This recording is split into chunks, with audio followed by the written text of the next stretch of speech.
陳醫師，點解咧我轉季嘅時候咧，即使冇感冒冇傷風咧，都會係咁咳嘅咧？轉天氣嘅時候會出現咳嗽、氣喘嘅症狀，其實係肺氣不足嘅典型表現。肺氣其中一個作用就係喺我哋嘅體表形成防禦，即係平時我哋所講嘅抵抗力。當我哋肺氣虛弱嘅時候，抵抗力下降，冷空氣就會更加容易刺激到氣管，從而引起咳嗽、氣喘嘅症狀。咁喺日常嘅食療調養方面，我哋可以多啲進食白色嘅食材，譬如話係淮山、百合或者係雪梨。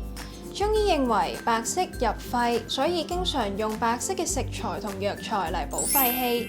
蜂蜜亦都可以補氣益中。每日食用天然嘅蜂蜜，亦都可以幫助我哋增強抵抗力。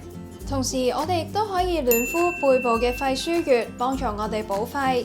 肺腧穴喺我哋背部第三胸椎，左右旁開兩指。平日亦都要記得做適當嘅運動鍛煉，增強肺活量。